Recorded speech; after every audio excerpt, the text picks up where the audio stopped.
आप देखेंगे इतने ज्यादा भीड़ होने की वजह से हॉस्पिटल में बेड नहीं है। और रही बात गवर्नमेंट या प्रशासन की और पब्लिक की, तो ये लोग अभी उतने तैयार नहीं और बहुत हल्के में ले रहे हैं।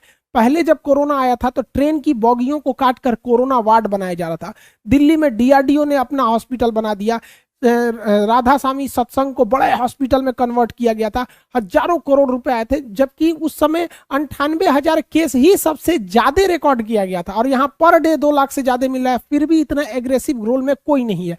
हॉस्पिटल में बेड्स कम है, बेड को तो गोली मारी है भाई। शमशान घाट में लाइन लगा के वहां लाशें जलाई जा रही हैं, वहां पर लाशों को रिकॉर्ड ना करे वहां पर बाउंड्री चलाई जा रही है। हालांकि प्रशासन कह रहा है कि इसका मतलब इसका जो असर है या फिर इससे जो इन्फेक्शन है बाहर तक ना आए, इसलिए इसको किया जा रहा है। कब्रिस्तान का भी वही हाल है। इस बार जो मौतें हो रही हैं उसके पीछे सबसे बड़ा रीजन क्या है कि इस बार सांस की समस्या वाला प्रॉब्लम बहुत ज्यादा आ रहा है और ऑक्सीजन कहीं है ही नहीं है। वेंटिलेटर पे जितने मरीज पड़े हैं उनके लिए ऑक्सीजन मिलना बहुत ज्यादा दुर्लभ हो गया। आपको जानकर ताज्जुब होगा कि जितना ऑक्सीजन है हॉस्पिटल्स में उसका 7 गुना ज्यादा डिमांड है। अब आप बताइए, किसी चीज का 7 गुना डिमांड, यानी एक आदमी के लिए ऑक्सीजन है जबकि मरीज हैं 7, इसलिए वो ज्यादा मर रहे हैं।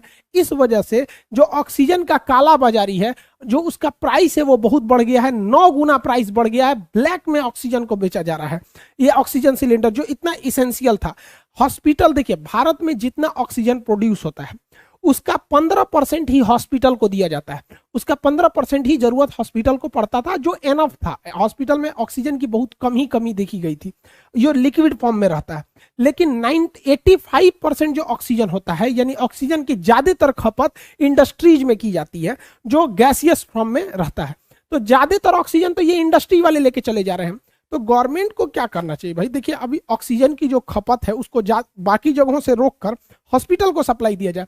गहराई में ऑक्सीजन नहीं होता है तो बड़े बड़े ऑक्सीजन के पाइप्स वगैरह भेजे जाते हैं ताकि अंदर जो माइनिंग हो रही है उसमें मजदूरों को ऑक्सीजन मिल सके। तो जब तक कोरोना हाई पीक पर है, इन मजदूरों को भी भैया हटाइए, कम से कम वहां ऑक्सीजन दीजिए ना। 10 दिन कोयला लेट से भी निकलेगा तो कोई दिक्कत नहीं है। बाहर जितना कोयला है वो इंडस्ट्रीज को चला लेंगे, क्योंकि इस महामारी में हर चीज को स्लो डाउन हुआ है। तो ऑक्सीजन पे ही ज्यादा तो यूटिलाइज नहीं कर पा रहे हैं हम लोग अपना ऑक्सीजन। 85% ऑक्सीजन ही कोयला खदान इत्यादि में भेजे हैं, वहां मरीज मर रहा है ऑक्सीजन की कमी से। सबसे रियल ऑक्सीजन को हॉस्पिटल में भेजिए, इसमें एक लगाइए। हम लोग का बात ना मानेंगे तो हम क्या करें भाई, हम तो पढ़ाएंगे। देखिए, हम लोग की भी लापरवाही है। कोरोना को फैलने में सेकेंड वेव में, फर्स्ट फेज में तो चाइना जिम्मेदार था, हम लोग जानकार नहीं थे। लेकिन सेकेंड फेज के लिए पूरी तरह हम ही जिम्मेदार हैं। शादियों में खूब धूमधाम से पार्टियां चलने लगी, लोग सड़कों पर इधर उधर बिना मास्क के पहनने लगे, घूमने लगे, खुद पुलिस वालों से उलझने लगे, आपका मास्क कहाँ है, ये कहाँ है। सड़कों पे वैसे ही भीड़ भाड़ हो गई। चुनावी रैलियों को तो छोड़ दिए, बस वगैरह में तो जो पहले तरह थी लोग भूल गए। लोग कहाँ कोरोना है, कोरोना से तो कुछ हो ही नहीं रहा है। जो गधा ये बोलता है कि कोरोना से कुछ नहीं होता, उसको पकड़ के कोरोना वार्ड में घुसा देना चाहिए जहां कोरोना का मरीज है। देखिए, उसे थोड़ा देख के मर जाएगा, कितना बुरा हाल है कोरोना का यहाँ पर। तो हम लोग भी कहीं ना कहीं जिम्मेदार है। बंगाल चुनाव कर दिया, अभी हमारे राहुल बाबा हैं, दीदी जी हैं ममता बनर्जी, हमारे अमित शाह जी हैं, ये मोदी जी हैं, इनमें किसी का आप मास्क नहीं देखेंगे। यार भाई, ये भी एक आधा जगह तो यो मास्क लगा के घूमती, आधा यो नहीं घूमती।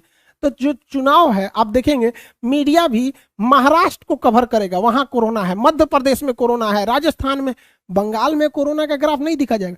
जबकि ये इलेक्शन खत्म होगा, इतना भयानक कोरोना यहाँ आएगा 30 तारीख तक में, अप्रैल के बाद, अप्रैल में बंगाल का चुनाव खत्म होगा। उसके बाद सबको याद आएगा लॉकडाउन करना चाहिए, सोशल डिस्टेंसिंग। देख रहे हैं यहाँ पे किसी भी सोशल डिस्टेंसिंग को देखिए, यही 3 बड़ी बड़ी पार्टियां यहाँ लड़ रही हैं लोग, इन लोग का सोशल डिस्टेंसिंग देखिए, धज्जी उड़ा दिया गया सोशल डिस्टेंसिंग का। भारत सरकार